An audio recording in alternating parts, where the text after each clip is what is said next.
आणि आदिवासी विकास हायस्कूल या विद्यालयाचे विद्यार्थी आहोत। तर आमच्या 2025 याची idea app development and scam and data leaking ही आहे। तरी आमची आत्मनिर्भर भारत या थीमच्या अंतर्गत येते। हे ॲप नसताना आपल्याला जाणवणारी समस्या आहेत सायबर क्राईम होत असतात, जसे fake OTP, fake calls and digital transformation. जसे आपल्या इकडे जे असते ते पूर्ण डिजिटल ट्रान्सफॉर्मेशन असते, म्हणजे आपला आता भारत देश पूर्ण डिजिटल म्हणजे फोनवर इंटरनेटवर अवलंबून आहे।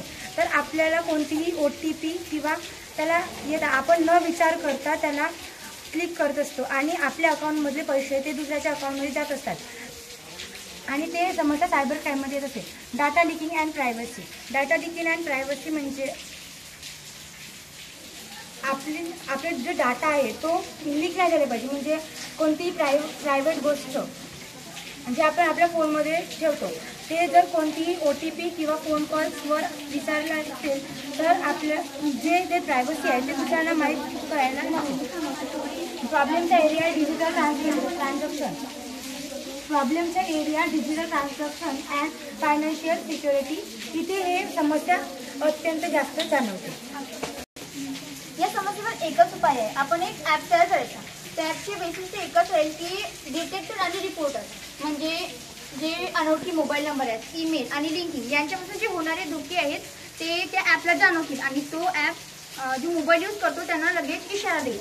त्यानंतर दुसरी वैशिष्ट्य आहे जसे की डेटा सुरक्षा मूल्यांकन, म्हणजे वापरकर्त्याच्या फोनमध्ये जे इतर ॲप्स आहेत ते किती डेटा वापरत आहेत आणि ते कोणत्या परवानग्या मागत आहेत हे तो त्याचे विश्लेषण करू देईल आणि धोकादायक ॲप जे आहेत त्यांची ते माहिती देईल। तर मी आमच्या ॲपचे बेनिफिट सांगणार आहे। सर्वात आधी increase cyber security. Increase cyber security म्हणजे सायबर सुरक्षिततेत होणारी वाढ। ह्या ॲपमुळे नागरिकांचे स्कॅमपासून संरक्षण होईल, आर्थिक फसवणुकीची शक्यता कमी होईल। डाटा प्रायव्हसी अँड इन्सर्ट म्हणजे डाटा गोपनीयता सुनिश्चितता।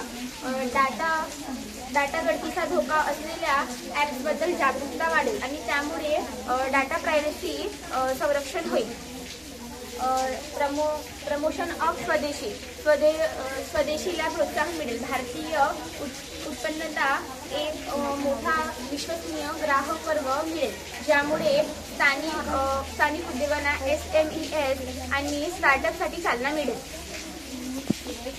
तर self relation in digital security म्हणजे स्थानिक उद्योगाच्या वाढीमुळे देशामध्ये मोठ्या प्रमाणात संधी निर्माण होईल।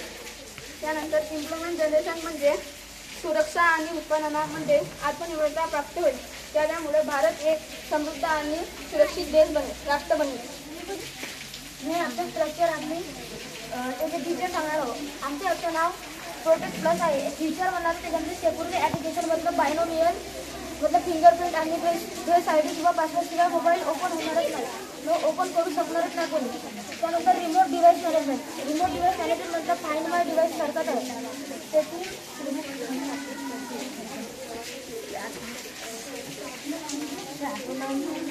मतलब anti fishing and scam protection. अगर मोबाईलमध्ये पाच वेळा जास्त रॉंग पासवर्ड टाकण्यात आला तर लोकेशन आणि त्याचे मायक्रोफोन ऑन होईल, कॅमेरा ऑन होईल, पुरे व्हिडिओ आणि एक नंबर देणार आहे त्याची पाठवण्यात येते। App permission and control. ॲपची permission शिवाय काही असे मॅसेज आणि फोन कॉल येणारच नाही। आणि थीफ डिटेक्शन म्हणजे असे वेबसाईट आहेत काही अजून मॅसेज आहेत ते ॲपवर आले तर ते ओपन होणार नाही।